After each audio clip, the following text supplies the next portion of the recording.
कटक सदर अंतर्गत परमहंसनाथ पीठ में श्री श्री हंसनाथ रामलीला प्रचार प्रसार समिति द्वारा रामलीलार नूतन नाटक कैकेयी नुहे विमातार आज पुस्तक पूजा यथाविधि अनुष्ठित हो जाइछि।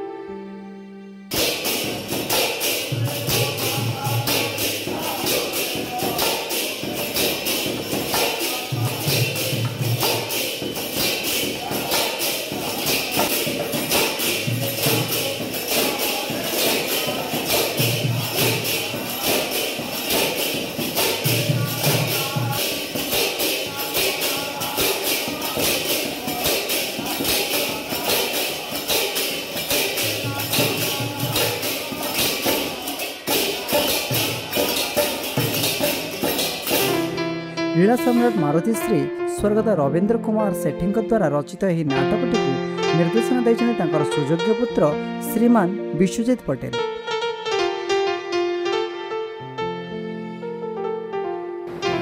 जय श्री राम।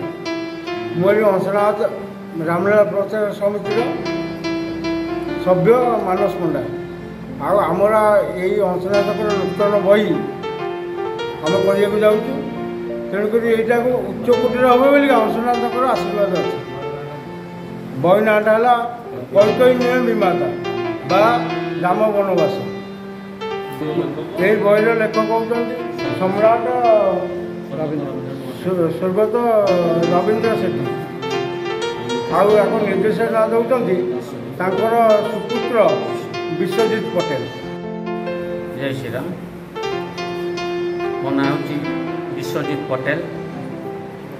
बाबा हंसनाथ पाखरे आज नूतन बही प्रतिष्ठा एवं पूजा ए बहीटीर लेखक मो बापा निजे स्वर्गत लीला सम्राट मारुति श्री रवींद्र कुमार सेठी ताकू मो युव निर्देशक भाव निर्देशना पिला परमहंसर पिलामाने 2 वर्ष 2टी बही कर आसी बहुत उच्च कोटीर बही करती। कहीं क्या गोटे द्रुत रोल कले भी से कम छोटिया रोल करे ना। मोर आशा और विश्वास अच्छी ये हंसनाथ पाखे ये गुहारी करुच्ची जे नुआ बहीटी बहुत उच्च कोटीर राम वनवास लोक निश्चय कांदे।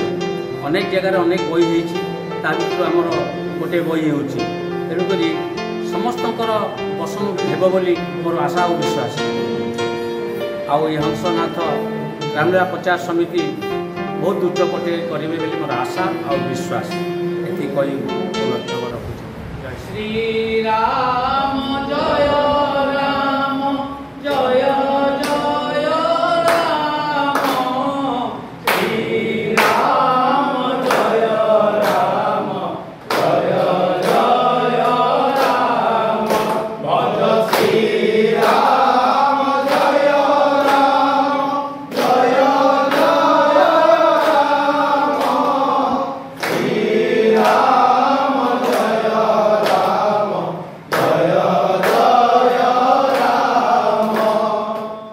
यही रामलीलार नूतन नाटक पुस्तका पूजा अवसर में श्री श्री हंसनाथ रामलीला प्रचार समितिर समस्त सभ्य तथा ग्रामवासी मैंने उपस्थित रही रामनाम संकीर्तन तथा पूजा कार्य सुचारू रूप से संपादन करथिले।